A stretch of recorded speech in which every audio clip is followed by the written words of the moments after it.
ज्ञानतिमिरन्धस्य ज्ञानञ्जनाचलाख्या चक्षुरुन्मिलितं येन तस्मै श्रीगुरुवे नमः। गुरुवे गौरचन्द्राय राधिकाय सदालाय कृष्णाय कृष्णभक्ते तद्भक्ताय नमो नमः।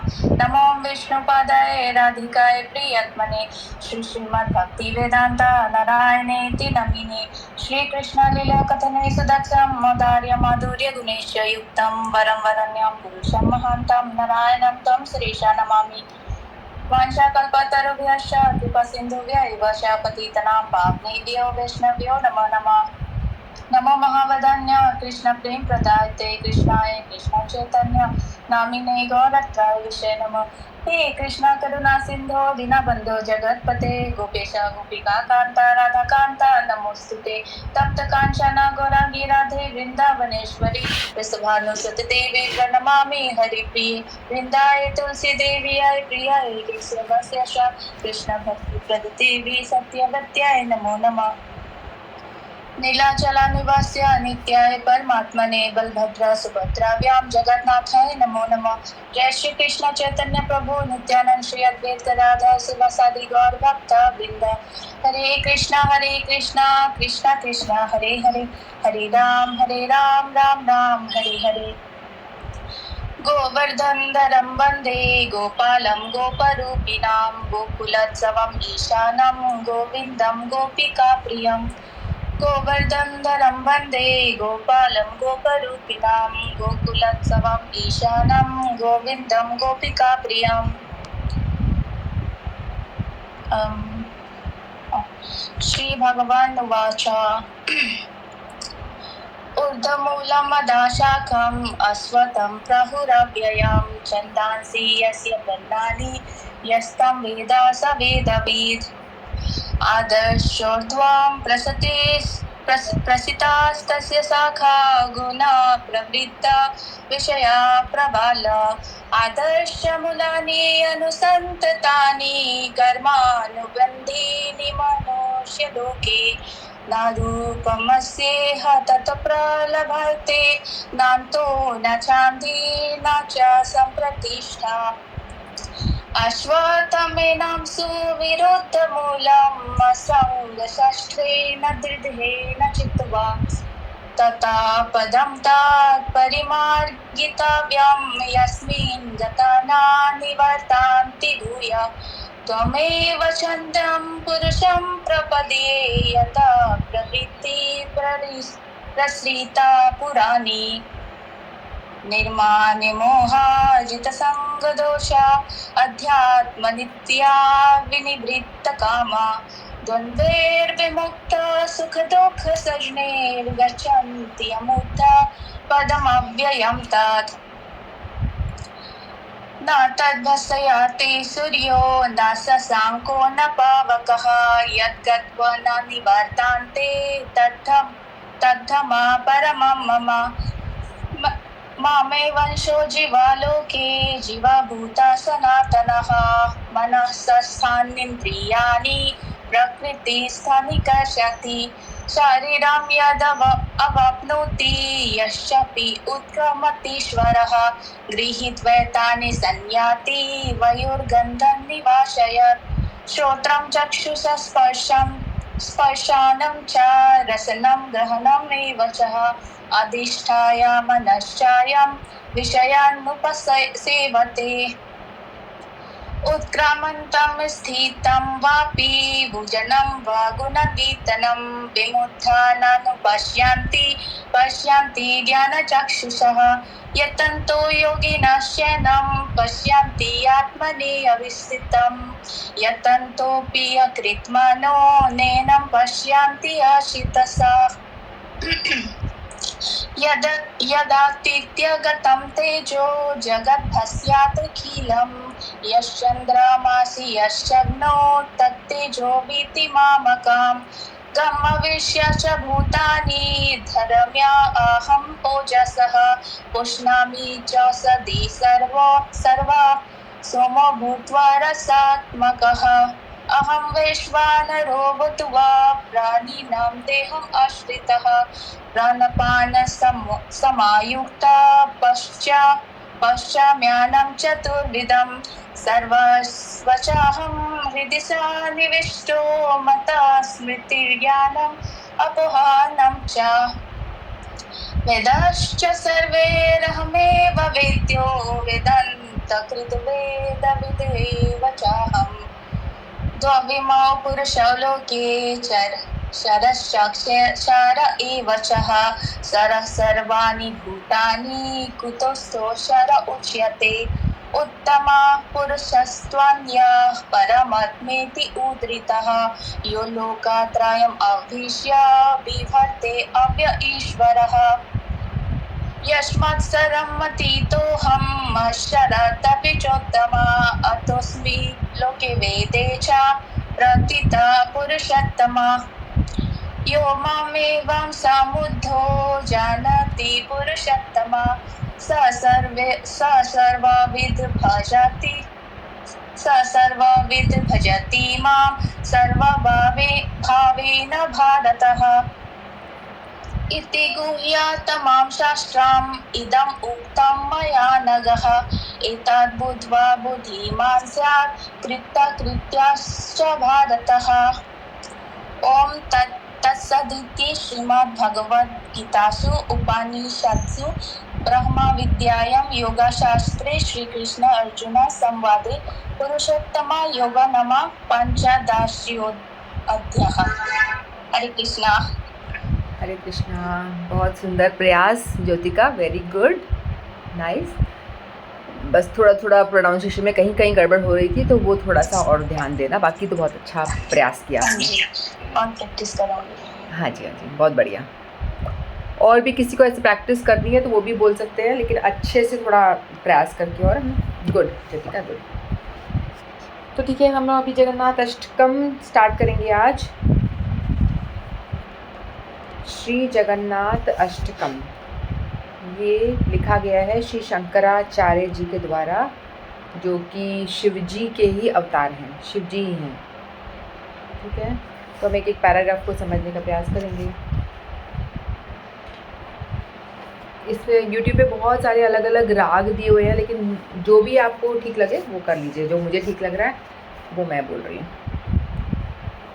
कदाचित कालिंदी तट विपिना संगीत करावो मुदा भीरी नारी वदन कमला स्वाद मधुप रमा शंभु ब्रह्मामर पति गणेशार्चित पदो जगन्नाथ स्वामी नयन पथगामी भवतु मे।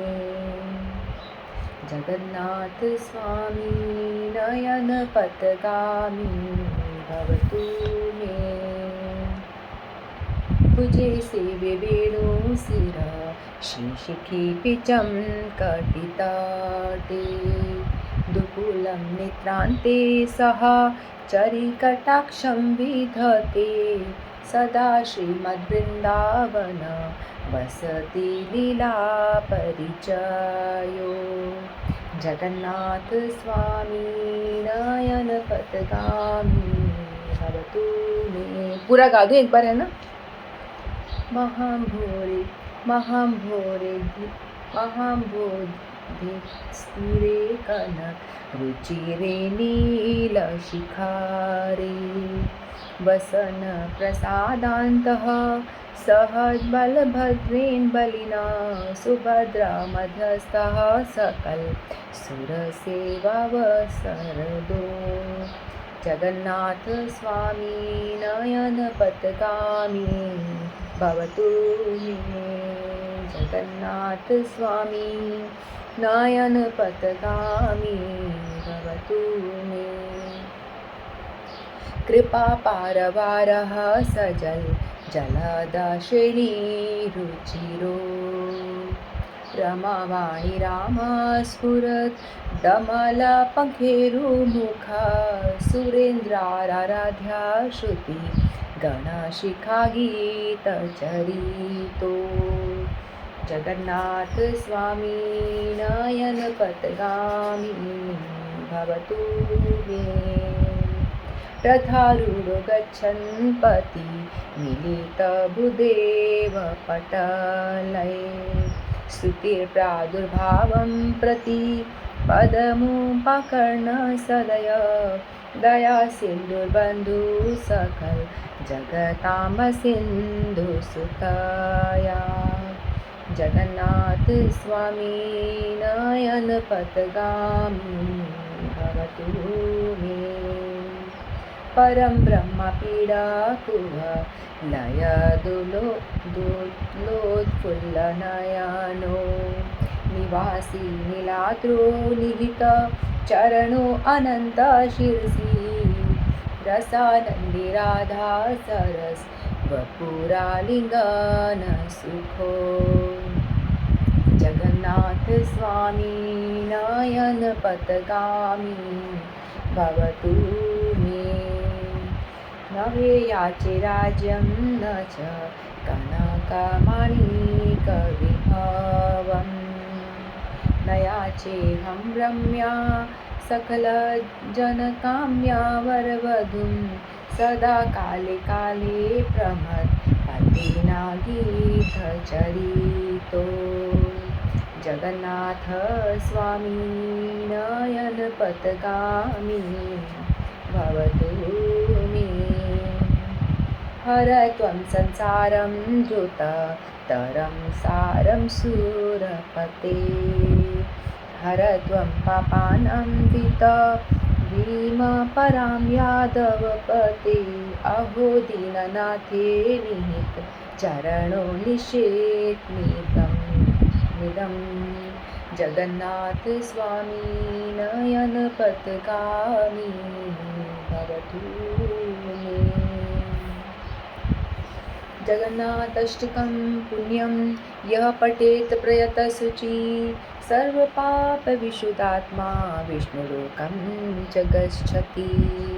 तो जो लास्ट वाला श्लोक है इसका अर्थ पहले पढ़ लेते हैं ताकि थोड़ा इंटरेस्ट आए पढ़ने में। जो लास्ट वाला है 9th 8 अष्टकम यानी 8, इसमें 8 श्लोक हैं। जो 9th वाला मैंने पढ़ा इसका अर्थ ये है, जो संयत एवं शुद्ध चित्त होकर इस परम पवित्र श्री जगन्नाथ अष्टकम का पाठ करता है वह विशुद्ध आत्मा सब पापों से विमुक्त होकर विष्णु लोक को जाता है।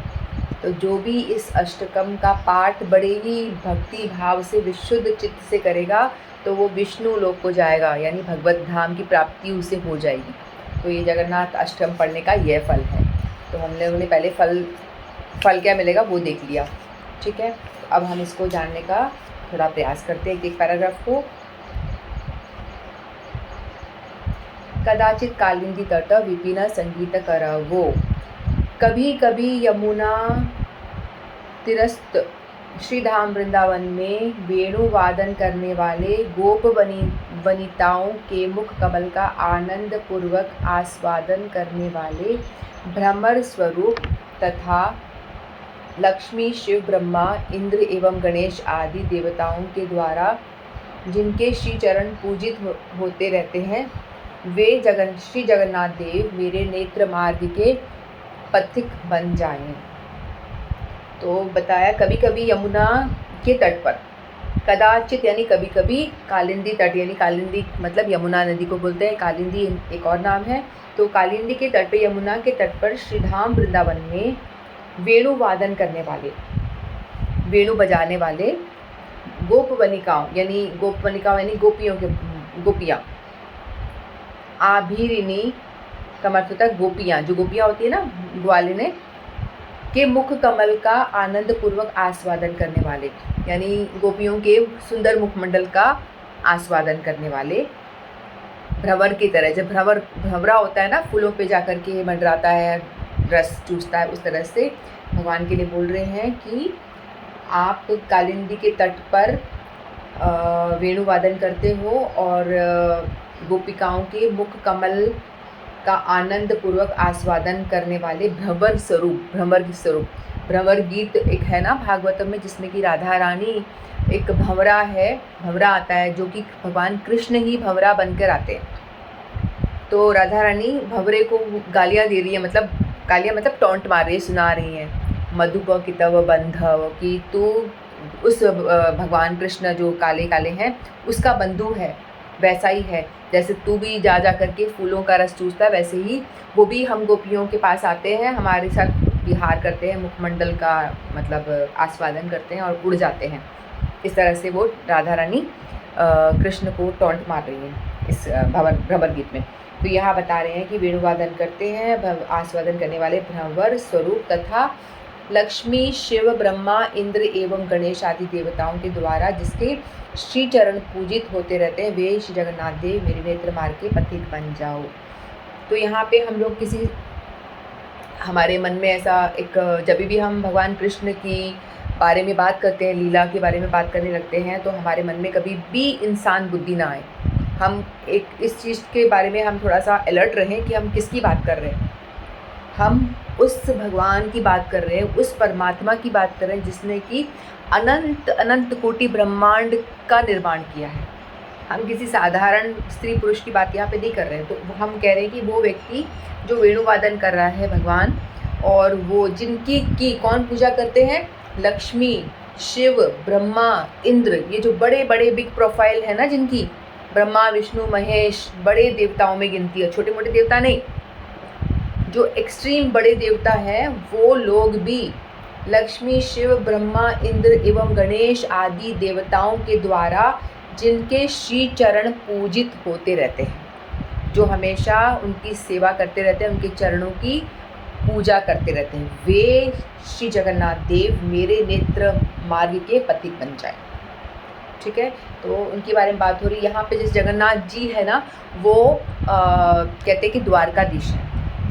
हमारे गुरुदेव बताते हैं कि कृष्ण 3 होते हैं।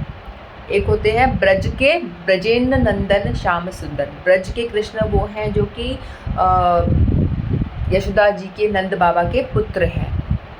ठीक है, वो हैं ब्रजेंद्र नंदन श्याम सुंदर, जो कि उनका ओरिजिनल फॉर्म है, और जो ग्वाला वाला फॉर्म है, और जो गाय चढ़ाते हैं, और उनके नंद यशोदा के पुत्र हैं ब्रजेंद्र नंदन।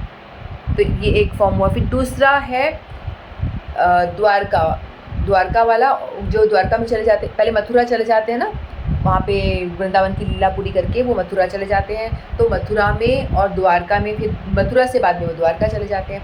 तो जो द्वारका वाले जो कृष्ण हैं वो बड़े ऐश्वर्य भाव में रहते हैं। ऐश्वर्य भाव में का मतलब हुआ कि वो राजा की तरह रहते हैं। जैसे राजा होता है ना, राजा एकदम शान से रहते हैं, कोई उनसे पूछे बिना अंदर नहीं आ सकता, सारे रूल्स एंड रेगुलेशन को फॉलो करो, कोई भी ऐसे ही बिना परमिशन ही कुछ नहीं कर सकते, इस तरह से। तो वो जो ये जगन्नाथ मंदिर में जो जगन्नाथ जी है ना, इनको श्री पुरुषोत्तम देवी कहा जाता है। भगवान को पुरुषोत्तम नाम से भी जाना जाता है। ठीक है, और जो जगन्नाथपुरी है उसको पुरुषोत्तम क्षेत्र बोलते हैं, क्योंकि वहाँ जगन्नाथ भगवान है, इसीलिए वो पुरुषोत्तम क्षेत्र है, और भगवान जगन्नाथ जी को ही पुरुषोत्तम बोला जाता है। ठीक है, तो यहाँ पे बताया कि जो वो जगन्नाथ जी हैं वो तो द्वारका वाले कृष्ण हैं, द्वारका वाले कृष्ण को रिप्रेजेंट करते हैं, मतलब वो ऐश्वर्य भाव में, ऐश्वर्य भाव में यानी राजा है वो, ठाट बाट।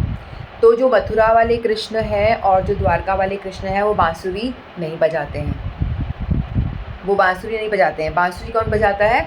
जो वृंदावन में है ना कृष्ण ब्रजेंद्र नंदन श्याम सुंदर, वही कृष्ण हैं जो बांसुरी बजाते हैं राधा रानी के और गोपियों के साथ में। लेकिन जो मथुरा चले जाते हैं और द्वारका चले जाते हैं वो कभी बांसुरी नहीं बजाते, वो बांसुरी वहीं छोड़कर आ जाते हैं वृंदावन में। तो यहाँ बता रहे हैं कि जगन्नाथ जी को ही बोल रहे हैं कि वो कभी कभी यमुना के तट पर वेणुवादन करते थे। तो वेणुवादन वो कैसे करते थे? क्योंकि जो शंकराचार्य जी हैं वो क्या है? शिव जी हैं, शिव जी का ही अवतार है शंकराचार्य, जिन्होंने कि जगन्नाथ अष्टकम लिखा है। तो शिव जी क्या है? बहुत ही रसिक वैष्णव है। रसिक वैष्णव का मतलब क्या है कि वो हमेशा भगवान का चिंतन करते रहते हैं, और वो जाकी रही भावना जैसी हरि मूरत देखी उन वैसी, जिसकी जो भावना है उसको भगवान वैसे ही दिखाई देते हैं। और जो चैतन्य महाप्रभु है वो भी साक्षात राधा रानी के ही भाव को लेकर आए हैं, यानी राधा रानी का भाव है। ठीक है, कृष्ण के अंदर राधा रानी है, मतलब उनका भाव है। तो इसीलिए राधा रानी को तो सर्वत्र ही भगवान नजर आते हैं, राधा रानी को तो हर जगह भगवान ही भगवान दिखाई देते हैं। ब्रजेंद्र नंदन श्याम सुंदर यानी कृष्ण जो वृंदावन वाले हैं वही इनको हर जगह नजर आते हैं। तो जब चैतन्य महाप्रभु भगवान का दर्शन करते हैं तो वो क्या बोलते हैं देख करके उनको, जब उनको भगवान जगन्नाथ जी के दर्शन करते हैं तो देख करके बोलते हैं प्रतिमा नहीं तमी साक्षात ब्रजेंद्र नंदन, क्योंकि उनको सर्वत्र भगवान कृष्ण के ही दर्शन होते हैं। तो कहते हैं कि तुम प्रतिमा नहीं हो, तुम कोई विग्रह नहीं हो, तुम तो साक्षात कृष्ण ही हो, इसलिए उनको ऐसा लगता है। तो जिस भाव से भगवान को देखता है वैसा ही उनको भगवान दिखते हैं। तो यहाँ पे बताया जा रहा है कि जो शंकराचार्य जी हैं वो भी रसिक वैष्णव हैं, शिव जी तो हैं वो, तो वो उनको कृष्ण की तरह ही वो देख रहे हैं, वैसा ही दर्शन करते हैं। और इसलिए कह रहे हैं कि तुम वृंदावन में यमुना के तट पे तुम कभी बंसुरी बजाया करते थे और गोपिकाओं के मुखमंडल के को देखकर आप आनंद का आस्वादन करते थे, और समस्त जो देवी देवता लक्ष्मी शिव ब्रह्मा इंद्र गणेश आदि सभी आपके चरणों की पूजा करते थे। ऐसे जगन्नाथ देव मेरे नेत्र मार्ग के पथिक बन जाओ, यानी मेरे नेत्र के सामने सदा विराजमान रहो, है ना। क्योंकि मेरे आंखों से तुम हटो मत। जैसे राधा रानी है ना, सर्वत्र ही भगवान कृष्ण का दर्शन करती हैं क्योंकि वो भगवान की सबसे बड़ी भक्त है। तो जहाँ या गोपियों से भी हायर लेवल है राधा रानी का। तो जैसे गोपियाँ हैं, श्रीमती राधा रानी है, वो सभी भगवान कृष्ण का सर्वत्र दर्शन करती हैं क्योंकि उनके नेत्र में भगवान सदैव ही बसे हुए हैं, उनके नेत्र मार्ग के पथिक बने हुए हैं कि जहाँ वो देखे भगवान दिखाई दे। सेकेंड वाला, मुझे सेवे वेणु शिरसि शिखि पिचं कटिताटे दुकूलं निक्रान्ते सह चरे कटाक्षं विधते सदा श्रीमद्वृन्दावन वसति लीला परिचयो जगन्नाथ स्वामी नयन पथगामी भवतु मे। तो पहले वाले में तो बताया कि भगवान जो है फर्स्ट श्लोक में भगवान लीला करते हैं, लीला पुरुषोत्तम है, वो भगवान कृष्ण वेणु बजा रहे हैं। और अब बता रहे हैं कि भगवान जो है कैसा है, भगवान का स्वरूप कैसा है। और जो वेणु बजा रहे हैं तो इसमें कभी भी इंसान बुद्धि मत कर लेना, ये बहुत बड़ी बात है। जब हम कृष्ण भगवान की जब भी कोई भी लीला के बारे में जानने की कोशिश करते हैं तो कभी किसी व्यक्ति लड़का लड़की से कभी कंपेयर मत करना, क्योंकि इनकी बॉडी स्पिरिचुअल है, ये वो भाव ही नहीं, क्योंकि भगवान कृष्ण ही राधा रानी बने हुए हैं। भगवान कृष्ण अकेले होते हैं तो उनको जब रास विलास करना होता है तो उनके बाएं लेफ्ट साइड से राधा रानी प्रकट हो जाती हैं। तो भगवान कृष्ण का ही विस्तार है, भगवान कृष्ण में से राधा रानी प्रकट हुई है, फिर राधा रानी ने गोपियाँ का विस्तार करा है, ऐसा है। तो यहाँ बताया कि बाईं भुजा में वेणु, सिर पर मोरपंख, कमर में पीताम्बर एवं अपने नेत्र प्रांत में सहचरों के कटाक्ष को धारण करने वाले तथा श्री वृंदावन के निवास की लीलाओं से जो सदैव परिचित हैं, वे जगन्नाथ देव मेरे इस नेत्र मार्ग के प्रतीक बन जाए, जिन्होंने अपने बाईं भुजा में वेणु बांसुरी धारण करी हुई है, सिर पे उन्होंने मोरपंख लगा रखा है, कमर में पीताम्बर धारण किया हुआ है, और अपने नेत्र प्रांत यानी जो आँखें हैं ना, सहचरों के कटाक्ष को धारण करने वाले, यानी टेढ़ी तिरछी दिखाई करके वो दर्शन कर रहे हैं। तो सहचरों में अपने जो सभी आ गए, गोप भी आ गए, गोप और गोपिकाएं सभी आ गए ना। तो गोप तो साथ में रहते हैं, सखागण तो हमेशा साथ ही रहते हैं, उनको तिरछी नज़र से क्यों देखना है, उनको सीधे देखेंगे ना। तो यहाँ मतलब ये है कि वो गोपियों को तिरछी नज़र से देख रहे हैं। और उन्होंने जो भगवान जो मोर पंख धारण करते हैं, क्यों करते हैं मोर पंख धारण? जो मोर है ना, जब भगवान के प्रेम में विभोर हो जाता है और नाचना शुरू करता है, भगवान के प्रेम में विभोर होकर के जब वो डांस करना शुरू करता है, नाचते नाचते, तो उनके सिर से मतलब उनके पंख से एक पंख गिर जाता है, गिरा देता है वो भगवान के लिए कि मैं आपको क्या दूँ, मैं अपना, मेरे पास जो है वही देता हूँ आपको गिफ्ट। तो भगवान बड़े प्रेम से उसको उठाते हैं और वो अपने शीश पे धारण करते हैं। ठीक है। तो मैंने किसी वैष्णव के मुख से सुना, तो वो कह रहे थे कि आजकल जिसको देखो मोर पंख लगा के घूमता रहता है, तो मोर पंख ना ऐसे ही किसी को धारण करना अलाउड नहीं है। मोर पंख सिर्फ और सिर्फ कृष्ण ही धारण कर सकते हैं, क्योंकि बताया कि राधा रानी बहुत प्रेम से पूरी भरी हुई है, कृष्ण के प्रेम से पूरी सराबोर होती हैं। और वही प्रेम थोड़ा बहुत मोर में भी जब आता है तो वो नृत्य करता है और वो एक पंख गिराता है। तो राधा मतलब राधा रानी के प्रेम का ही प्रतीक वो मोर भी है। तो वो मोर के पंख को ठाकुर जी जब धारण करते हैं कृष्ण भगवान, और वो जो उनका शीश है ना वो राधा रानी की तरफ झुका होता है। मोर का जो पंख है वो राधा रानी की तरफ झुका होता है कि उनको वो प्रणाम कर रहा है इस तरह से। तो भगवान कृष्ण तो राधा रानी के तो चरणों की सेवा भी करते हैं। सेवा कुंज है ना निधि वन में जगह, सेवा कुंज एक जगह है, वहाँ निधि वन में भी है सेवा कुंज। तो वहाँ पे भगवान कृष्ण राधा रानी के चरण चापते हैं, चरणों की सेवा करते हैं। जो अनंत कोटि ब्रह्मांड को बनाने वाला है, जिससे कि मृत्यु भी डरती है, यमराज भी डरते हैं, सब डरते हैं। सूरज जो है उनसे डर के मारे चमकता है, ब्रह्मा जी डर डर के सब काम करते हैं, सारे देवी देवता सभी उनसे डर डर के ही काम करते हैं। ऐसा ऐश्वर्य है भगवान का।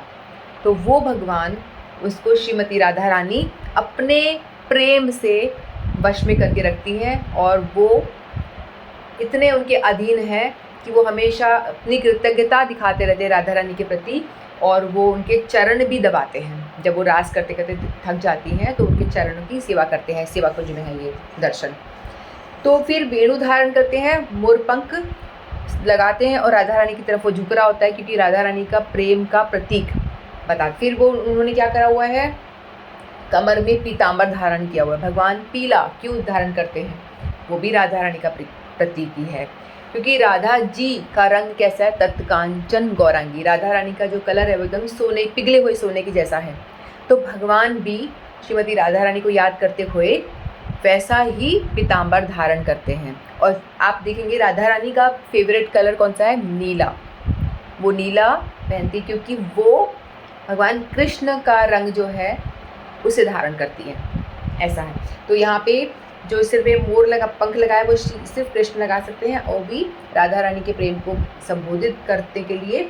और कमर में उन्होंने पीताम्बर धारण किया हुआ है, और अपने तिरछे नेत्रों से वो अपनी जो गोपिकाएं हैं उनको देख रहे हैं, और वृंदावन निवास की लीलाओं में जो सदैव परिचित हैं और लीला करते रहते हैं।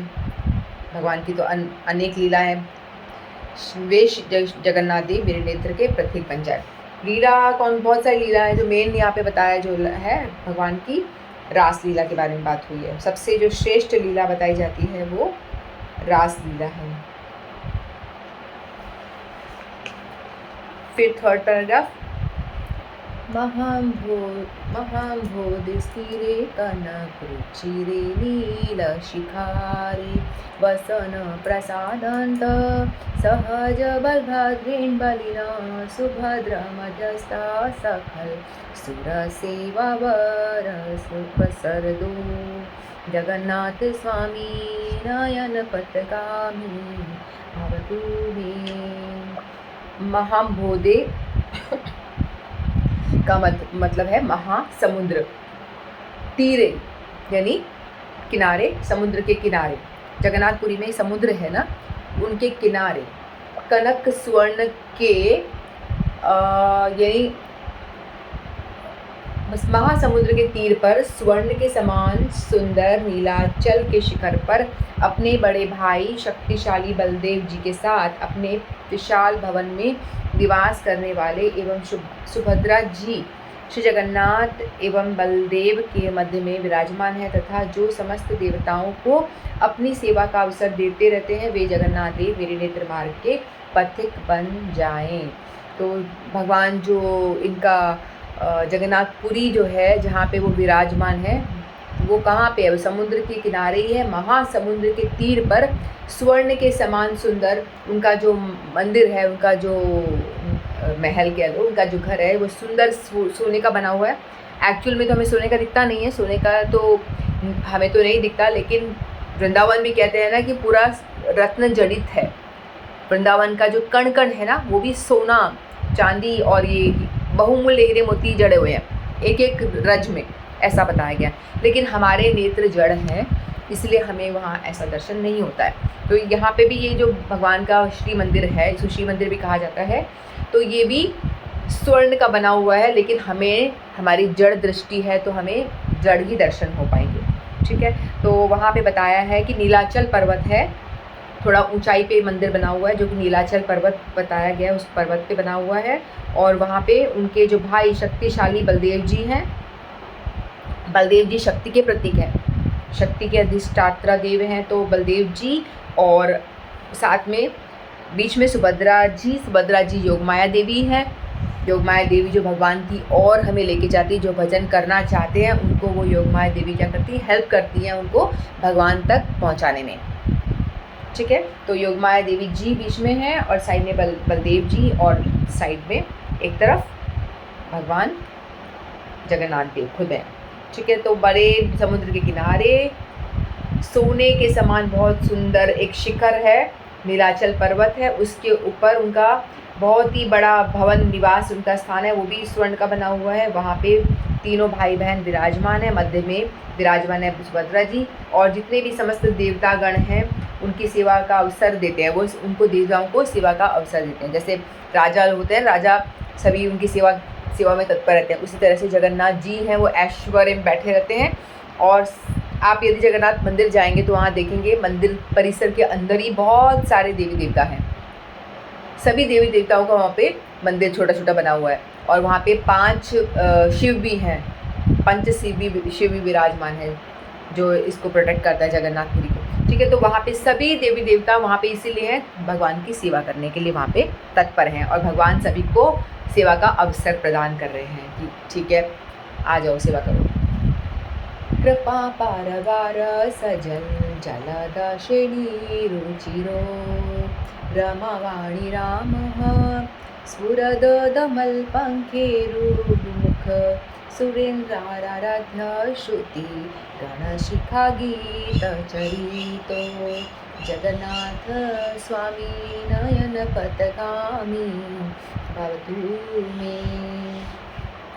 तो जगन्नाथ स्वामी कैसे हैं, जो करुणा वरुणालय हैं, जल से युक्त मेघों की श्रेणी के समान जिनका सुंदर श्याम वर्ण है, एवं ब्रह्मा तथा सरस्वती देवी के साथ विहार करने वाले हैं, जिनका श्रीमुख विकसित निर्मल कमल के समान है, और जो समस्त देवेंद्रों के आराधनीय हैं, तथा जिनके दिव्य चरित श्रुतियों के शिरोभाग में गाए गए हैं, वे जगन्नाथ देव मेरे नेत्र मार्ग के पथिक बन जाएं। तो जो जगन्नाथ देव हैं कैसे हैं, बहुत ही कृपा के सिंधु हैं, बहुत ही कृपालु हैं, दयालु हैं। ठीक है, तो बोलते हैं कि वो ऐसे करुणा वरुणालय हैं, जल से युक्त, जैसे भगवान का रंग कैसा है, जल भरे हुए जो बादल होते हैं ना, वैसा उनका श्याम वर्ण है। और वो रमा यानी लक्ष्मी जी और सरस्वती देवी के साथ में विहार कर रहे हैं, घूमते हैं, और जिनका श्रीमुख जो है निर्मल कमल के समान है। भगवान का जो रूप है इतना सुंदर है कि जिसकी कोई भी तुलना करने के लायक कोई वस्तु है ही नहीं हमारे जड़ जगत में, हमारे भौतिक जगत में ऐसी कोई वस्तु ही नहीं है जो भगवान की तुलना की जा सके। लेकिन तो भी कमल बहुत सुंदर बताया गया है, जो भी सुंदर चीज़ है उसी से तो करेंगे ना तुलना, तो कमल को बहुत ही सुंदर बताया गया है। तो कमल के समान बताया गया, कमल नेत्र, कमल मुख, कमल चरण, कमल हस्त, सब कुछ कमल, भगवान का सब कुछ कमल से उनकी तुलना होती है। तो इसीलिए तुलना करी गई है कि शिवमुख विकसित निर्मल कमल के समान है, और समस्त देवेंद्रों के आराधनीय, अभी सभी देव इंद्र यानी जो देवताओं के भी राजा है इंद्र, और देवता सभी देवी देवताओं के आराधनीय हो आप, सभी आपकी आराधना यानी पूजा करते हैं, तथा जिनके दिव्य चरित्र सुन के श्रुतियों के शिरोभाग में गाए गए, यानी जितने भी शास्त्र है ना, श्रुति स्मृति, ये जो शास्त्र वगैरह होते हैं, सभी वेद के मंत्र, ये सभी भगवान की महिमा का गान करते हैं। तो ऐसे जगन्नाथ देव मेरे नेत्र मार्ग के पथिक बन जाओ, यानी हमेशा मेरे नेत्र में समाये रहो। रथारूढ़ो गच्छन् पथि मिलिता भूदेव पटलये स्तुति प्रादुर्भावं प्रति पदमुपकर्ण सदय प्रयास सिन्धुर्बन्धु सकल जगताम सिन्धु सुतया जगन्नाथ स्वामी नयन पथगामी भवतु मे। रथ में बैठकर चलते समय मार्ग में मिलने वाले ब्राह्मण समुदाय के द्वारा पग पग पर अपनी स्तुतियों के प्राकट्य को सुनकर जो दया से युक्त हो जाते हैं, अतएव जो दया के सिंधु एवं समस्त जगत के बंधु कहलाते हैं, वे श्री जगन्नाथ देव समुद्र सुता श्री लक्ष्मी देवी के सहित मेरे नेत्र मार्ग के पथिक बन जाएं। तो भगवान जो है रथ में बैठ कर के कहाँ जाते हैं? वहाँ पे जगन्नाथपुरी में ऐसा माना जाता है कि जो उनका मंदिर है वो द्वारका है, और जो गोपियाँ हैं उनको भगवान को रथ में बैठा करके लेकर के खींच करके जा रही हैं। एक भाव रथ खींचने का हमारे गुरुजन बताते हैं कि ये भाव होता है कि जो भी रथ खींच रहा है मतलब वो गोपियाँ हैं और वो भगवान द्वारका चले गए हैं, तो भगवान जो गोपियाँ हैं वो रथ से भगवान को बोल रही चलो वापस वृंदावन, चलो वृंदावन, यहाँ मत रहो। तो भगवान को रथ में बैठा करके अपने हृदय रूपी रथ में बैठा करके वो वृंदावन वापस लेके जा रही हैं। ठीक है, तो बोल रहे कि आप तीनों रथ में बैठ करके जा रहे हो, लेकिन मार्ग में जो भी ब्राह्मण समुदाय जो भी मिल रहा है, ब्राह्मण जो है भगवान के लिए बहुत पूजनीय है क्योंकि हमेशा भगवान की स्तुति करते हैं, भगवान की भक्ति करते हैं, इसलिए भगवान को ब्राह्मण बड़े प्रिय हैं। तो उनकी स्तुति करते हैं और पग पग पर अपनी स्तुतियाँ प्राकट्य को सुनकर जो दया से युक्त हो जाते हैं, यानी जो भी उनकी जैसी भी स्तुति करता है सबकी स्तुतियाँ वो सुन रहे हैं बड़े बड़े कान से और बड़े बड़े नेत्रों से। वो सभी जो याचना लेकर के आ रहा है, जिसकी जो भी मन में डिज़ायर पूर्ति कर रहे हैं, जो भी परेशानी है वो सब सुन रहे हैं, देख रहे हैं और सबकी इच्छा पूर्ति कर रहे हैं। जगन्नाथ देव जो है इतने दयालु, इतने कृपालु हैं कि उनके जो मंदिर में ना ऐसे हर किसी को एंट्री नहीं होती। जो लोग हिंदू है ना बस वही जा सकते हैं, मुस्लिम एंट्री नहीं कर सकते, कोई विदेशी एंटर नहीं कर सकता। तो लेकिन ऐसे ही क्या हुआ, एक दफ़ा एक सालबेग नाम के एक भक्त हुए हैं, तो उनकी जो माता थी ना देवदासी थी। तो पहले ऐसा होता था कि देवदासियाँ होती थी, मतलब उनका भगवान से ही उनका विवाह हो गया ऐसे मानते थे, और वो उनकी विवाह नहीं होता था। कुछ कुछ ऐसे होते थे कि जिनकी डिज़ायर होती थी कि हम शादी नहीं करें, भगवान की सेवा में रहें हमेशा, होता है ना किसी का स्वभाव। तो वो देवदासी थी कि भगवान के लिए नृत्य किया करती थी। आजकल तो ऐसा होता नहीं, पहले ऐसा होता था कि वो जो देवदासियाँ होती थी वो शादी नहीं करती थी, भगवान से उनका विवाह हो गया और उस तरह से वो भगवान की सेवा में रहती थी, भगवान को नृत्य दिखाया करती थी। तो ऐसी एक देवदासी थी, लेकिन कोई मुस्लिम शासक जो थे वो उनको पकड़ के ले जाते हैं और उनसे विवाह कर लेते हैं ज़बरदस्ती से। तो उनसे ही एक पुत्र उत्पन्न होता है जो सालबेग नाम होता है उनका। तो जो सालबेग है, क्योंकि उनके पिता मुस्लिम हो गए तो वो भी मुसलमान हो गए, तो उनको भी एंट्री अलाउड नहीं है, मंदिर के अंदर वो जा नहीं सकते। लेकिन वो बहुत ज़्यादा भक्त है क्योंकि उनकी माता भगवान की भक्त है ना। माता यदि भक्त है तो बच्चे को भक्त बनाने में बना ही देगी वो। माता नहीं है तो वो कुछ भी कर लो नहीं होगा, कुछ बात नहीं बनने वाली। तो माँ जगन्नाथ जी की सेविका थी, तो उन्होंने बचपन से अपने पुत्र को जगन्नाथ जी की कथाएं सुनाई बहुत, तो बेटा भी उसके अंदर जगन्नाथ जी के प्रति अटूट श्रद्धा हो गई। तो वो भी चाहता था कि मैं मंदिर में जाके दर्शन करूं, तो लेकिन उसको एंट्री नहीं थी क्योंकि वो मुस्लिम था, पिताजी मुसलमान थे। लेकिन तो जगन्नाथ जी इतने कृपालु हैं, तो कहते हैं कि जो मेरा दर्शन करना चाहता है तो मैं उनके लिए बाहर आ जाता हूँ। तो भगवान पतित पावन रूप में बाहर आ गए। जो जगन्नाथपुरी गए हैं उन्होंने देखा होगा कि एंट्रेंस पे बाहर भगवान का एक स्वरूप है जो कि पतित पावन है। जो लोग अंदर नहीं आ सकते वो सारे विदेशी भक्तगण जितने भी हैं वो सारे भगवान के दर्शन वहाँ कर सकते हैं, पतित पावन जगन्नाथ देव हैं।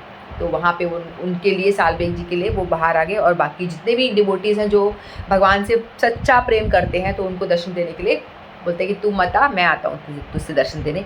तो भगवान स्वयं बाहर आ गए। और वैसे भी जो लोग और नहीं पहुँच सकते तो उनको दर्शन देने के लिए जगन्नाथ यात्रा होती है उस दौरान। तो कोई भी ऐसा है कि कोई भी भगवान के रथ पे चढ़कर के भगवान को आलिंगन भी कर सकता है, कोई भी जाति का हो, कुछ भी हो, कोई भेदभाव नहीं ऐसा। लेकिन बहुत भीड़ होती है तो मुश्किल होता है, लेकिन ऐसा है जगन्नाथ जी के साथ में जाके कोई भी उनको आलिंगन कर सकता है। और जो भी भोग लगाना चाहता है, जब रथ यात्रा होती है ना उस टाइम पे लोग बाग क्या करते हैं, बहुत सारा भोग लेकर आते हैं, मिठाई और सब कुछ, और दूर से ही भगवान को दिखाते हैं, भाव से वो श्रद्धा करते हैं, काफ़ी दूर खड़े हैं लेकिन भगवान को ऐसे करके भोग लगाते हैं। भगवान सबका भोग स्वीकार करते हैं, दृष्टि भोग करते हैं, यानी आँख से देखते हैं भोग की तरफ और सारा वो भगवान के हर इंद्रियाँ हर काम कर सकती है, तो आँखें खा भी सकती हैं, तो भगवान दृष्टि भोग करते हैं। और जो भी दूर खड़ा हुआ भी जो भगवान को जिमाना चाहता है, जो भगवान को ऑफर करना चाहता है, वो सभी ग्रहण करते हैं। और बड़े बड़े कान उनके हैं, जिससे कि वो जो भी कोई स्तुति कर रहा है भगवान के बारे में वो उनको सुनते हैं और सब पे कृपा करते हैं, यानी सबकी इच्छा पूर्ति करते हैं, मनोकामना पूरी करते हैं। ऐसे कृपालु जगन्नाथ देव मेरे मार्ग के पथिक बन जाएं, यानी हमेशा मेरे नयन में बसे रहें। तो साल्वेग जी थे ना, तो उन्होंने तो बहुत सारी स्तुतियाँ लिखी थी भगवान के लिए, बहुत सारी स्तुतियाँ लिखी थी। एक मैंने गाया ना, मैंने अपलोड किया है, आहे नीला शैला बरज मत वारा रे, ये मैंने उनका एक लिखा हुआ गाना कीर्तन गाया है। ठीक है, नेक्स्ट फिर परम ब्रह्मा पीड़ा कुभ नया दुलोत्फुल्ल नयनो निवासी नीलाद्रो निहित चरणो अनंत शिरसी रसानंदी राधा सरस विपुरालिंगन सुखो जगन्नाथ स्वामी नयन पथगामी भवतु मे। जो मुकुटमणि स्वरूप पर ब्रह्म हैं, जिनके नेत्र युगल नील कमल दल के समान खिले हुए हैं, जो नीलाचल में निवास करने वाले हैं तथा शेष जी के सिर पर अपने चरणों को स्थापित करने वाले हैं, ऐसे भक्ति रस से ही आनंदित होने वाले हैं और श्रीमती राधा जी के सरस शरीर के आलिंगन से ही जिनको परम सुख प्राप्त होता है, वे जगन्नाथ देव मेरे नेत्र मार्ग के पथिक बन जाएं। मुकुटमणि स्वरूप पर ब्रह्म है। पर ब्रह्म भगवान के 3 रूप है ना, तो सब भगवान ही है। पर ब्रह्म भी भगवान है, पर ब्रह्म यानी भगवान खुद ही है।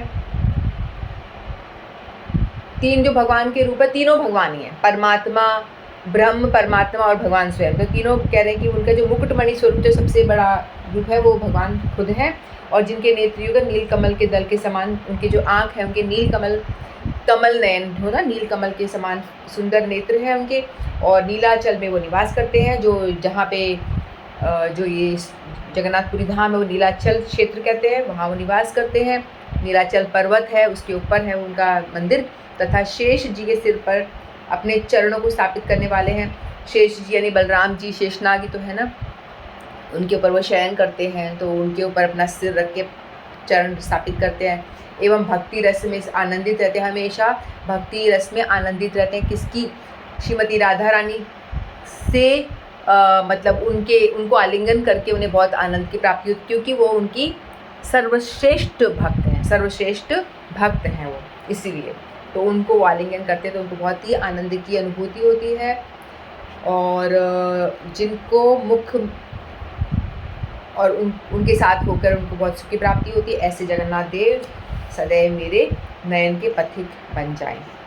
नवे याचे राज्यं न च कनकमणिकविभवं न याचे अहं रम्या सकलजनकाम्या वरवधूं सदा काले काले प्रमथपतिना गीतचरितो जगन्नाथ स्वामी नयन पथगामी भवतु मे। मैं श्री जगन्नाथ देव से राज्य नहीं मांगता, एवं सुवर्ण मणि माणिक्य रूप वैभव को भी नहीं मांगता, तथा सकल जन वांछनीय सुंदरी नारी को भी मैं नहीं चाहता, किंतु जिसके चारु चरित्र शिव जी के द्वारा समय समय पर सदैव गाए जाते हैं, वे ही जगन्नाथ देव मेरे नेत्र मार्ग में पथिक बन जाए। कोई भक्त भगवान की बहुत स्तुति कर रहा है, बहुत आराधना कर रहा है, तो कुछ डिज़ायर होती है ना, क्या चाहिए भाई तेरे को, तो बोलेंगे नहीं भाई मुझे राज्य नहीं चाहिए, मुझे सोना चांदी वैभव ऐसा कुछ नहीं चाहिए, ऐश्वर्य नहीं चाहिए, और ना मुझे कोई सुंदर नारी चाहिए। डिज़ायर होती है ना, मेरी सुंदर नारी से मेरी शादी विवाह हो, वो भी नहीं चाहिए मुझे। तो क्या चाहिए? वो जो ऐसे जिनके चारों चरित्र, जिनके चरित्र की बार बार, जैसे भगवान शिव जी हैं, वो भगवान कृष्ण की लीलाओं का ध्यान करते रहते हैं, हमेशा उनमें ध्यान मगन रहते हैं, तो ऐसे शिव जी जिनके हमेशा लीलाओं का ध्यान करते रहते हैं, उन श्री जगन्नाथ जी के चरण मतलब वो मैं उनके नेत्र मार्ग का, अब वो मेरे नेत्र के पथिक बन जाए। चारों शिव जी के द्वारा समय समय पर सदैव गाए जाते हैं, वे ही जगन्नाथ देव मेरे नेत्र मार्ग के पथिक बन जाएं। यदि सदैव मैं जब जहाँ जहाँ देखूँ मुझे वो भगवान ही नजर आए।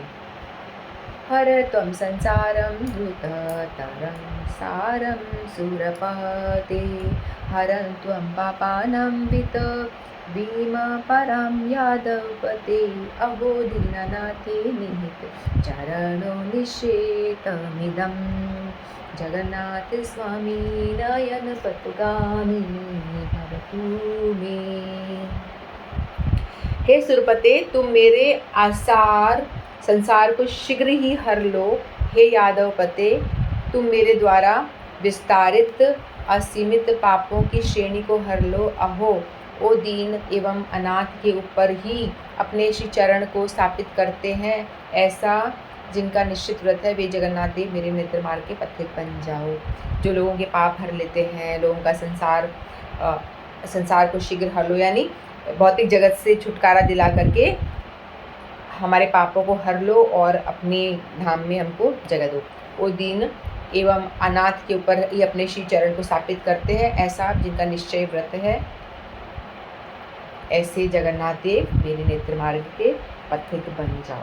तो ये 8 श्लोक हैं इसके। फिर लास्ट में है जगन्नाथ अष्टकम पुण्यम य पठेत प्रयत शुचि सर्वपाप विशुद्धात्मा विष्णुलोकम जगच्छति। जो संयत एवं शुद्ध चित होकर इस परम पवित्र श्री जगन्नाथ अष्टकम का पाठ करता है, वह विशुद्ध आत्मा सब पापों से मुक्त होकर विष्णुलोक को जाता है। तो ये हमारा जगन्नाथ अष्टकम पूरा हुआ।